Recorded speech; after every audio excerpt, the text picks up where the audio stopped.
Hello, and welcome to my talk, Life and Loss in a Grimsby Home. My name is Janice Brinley, and I'm a member of A Few Forgotten Women, a research group devoted to researching and presenting the stories of marginalised or forgotten women. I would like to introduce you to my maternal great-grandmother, Florence or Florrie Greaves. Florrie was born in 1865 in Barrow, a small village on the edge of the River Humber in Lincolnshire, although the registration town was Brigg or Glanford Brigg, some 20 miles inland. Grimsby was the main town of the area and the port, some 20 miles to the west. Florrie was the fifth child and third daughter of Thomas Greaves and Anne Johnson, who'd been married in 1856 at Holy Trinity, Hull. In the 1851 census, Thomas was described as an ag lab, but by the 1861 census, he was a fireman, possibly working on one of the locomotives that connected the coastal steamers and ferries linking Lincolnshire to Yorkshire, across the River Humber to the port of Hull. Florence was baptised in 1870, aged 5 years at St James's Parish Church in Grimsby, along with 5 of her siblings. Her parents seemed to favour batch christenings, possibly prior to some of the children starting school. The move to Grimsby seemed to coincide with her father becoming a fireman on the Manchester, Sheffield and Lincolnshire Railway, before training as an engine driver, his occupation in the 1891 census. They were living in Cobden Street when they first arrived in Grimsby, in one of the houses owned by the railway company. Later, they moved to Albert Street, where they were living just before Florence got married, in another of the railway company houses. This move may have been a result of his promotion to engine driver. In the 1871 census, Florrie is shown aged 5 as a scholar. In the 1881 census, aged 15, she is described as a teacher's help. And by the 1891 census, at the age of 24, we find her as an elementary school teacher, teaching a class of infants. I have not found any records of her training to be a teacher, so I assume that she was a pupil teacher who learned her skills on the job. Florence married Charles Wharton, a master butcher, in June 1895 at the parish church of Clee.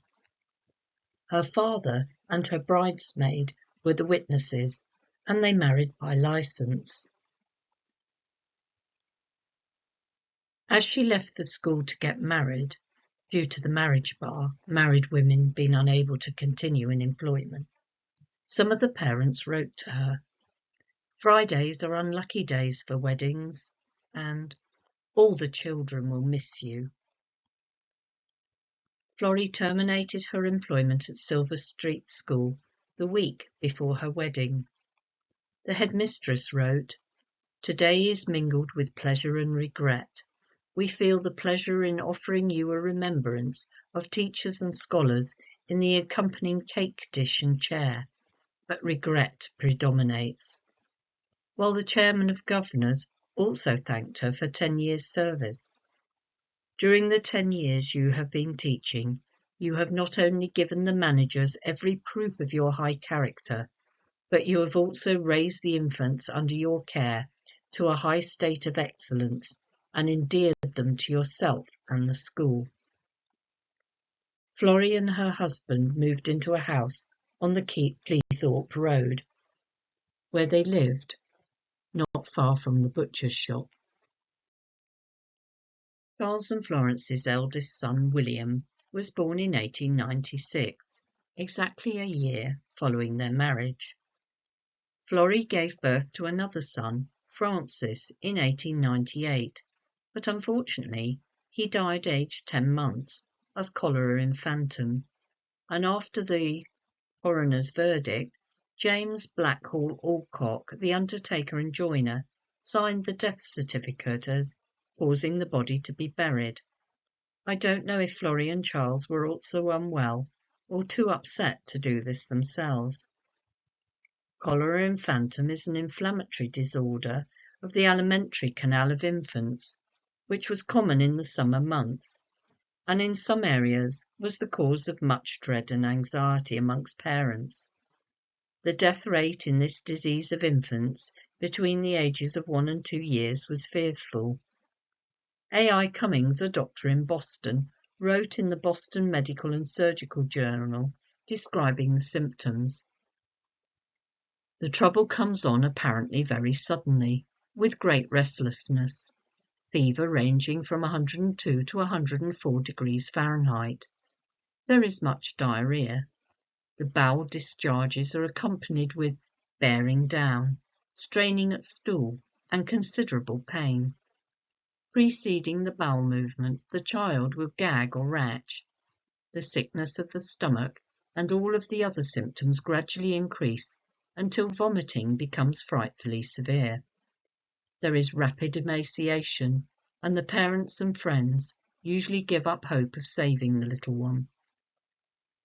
The fate of Francis was that he spent 12 days in this state. The doctors believed that the colder weather improved the child's chances of survival, and cholera was seen as a summer disease, usually occurring in July, August or September, if the weather was particularly hot. The dry summers were also seen to be a causal factor. A summer with an average of 13.8 inches of rain saw only 373 deaths from infantile cholera, whereas a summer with low rainfall, for example 10.9 inches, saw over 573 deaths from the disease. The extreme years recorded were 1891, a very wet summer with 16 inches of rain and only 203 deaths, and 1895, a very dry summer with only 7 inches of rain and 819 deaths. In addition to the lack of rainfall to replenish underground water supplies, the part played by artificial feeding was also seen as crucial. The inquiry into cholera deaths in Liverpool in 1892 found that of 1,000 deaths of infants, only 30 had been breastfed on breast milk alone, and a similar number died who'd been given a combination, e.g. breast and formula.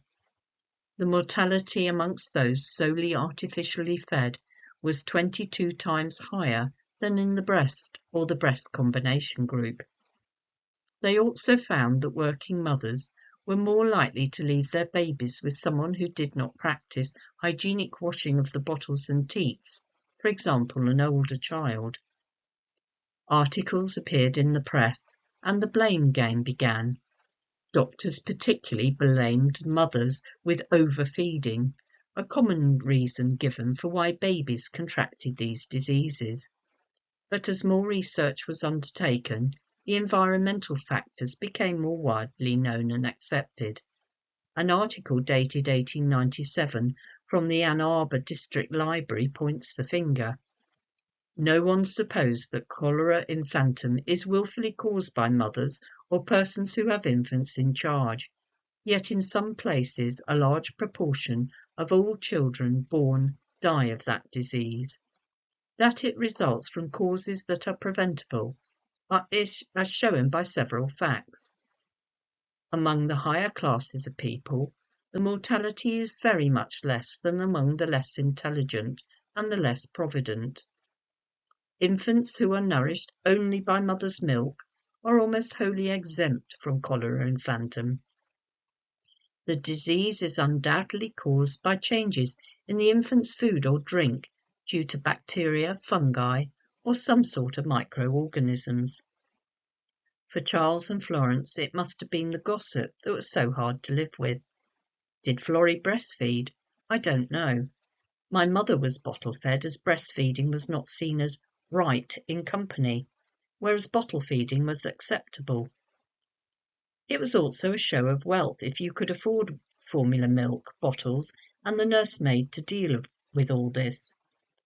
But possibly it was the necessity if Florrie was expected to return to work in the shop to serve alongside her husband. Certainly about this time Charles began to drink, and as a butcher did people think they could catch cholera from his meat. After a 4-year gap, Florrie gave birth to another boy, Charles, in 1905, but again disaster struck, as within the month he had died of gastritis. This was not as severe as infantile cholera, but the little one must have suffered, as he had it for 10 days before he died. His death certificate was signed by Fanny Moss, who was present at the death, and made her mark X. She gave her address as the same as the child, so I assumed that she was a live-in help of some kind, perhaps a nursemaid. If she was illiterate, was this the reason for the death? Was she not cleaning the bottles correctly, or could she not read the instructions on the packet of formula to know how to make it up correctly? I don't have any answers to these questions, as there is no one to ask who would know. My uncle, before he died, described Florrie as a sad person, but a very determined woman. I cannot imagine that this educated lady would leave her children in the care of people who would be so careless with the preparation of the food and milk that her children were receiving. She was a supporter of women's rights and women's education, and although my mother failed the 11+ examination, Florrie paid for her to go to the grammar school to ensure that she passed a school certificate and could get a good job. Florrie's surviving son, William, was my grandfather, who, despite being called up during the First World War, spent most of his time in London. He was a shorthand clerk, and so was seen as being very useful to the army. He was in the Army Service Corps and did not go abroad, which must have been a comfort for Florrie to know that he was safe. He also survived the 1918 flu epidemic, despite being hospitalised in a sanatorium in Hull for a few weeks. Florrie outlived her husband by over 10 years, and my uncle remembers her living with the family for much of this time, something that didn't always go down well with my grandmother. Thank you for listening to my presentation. If you want any further information on the references that I have used, they're listed below, and also the Few Forgotten Women website, where you can read Florrie's story again for yourself.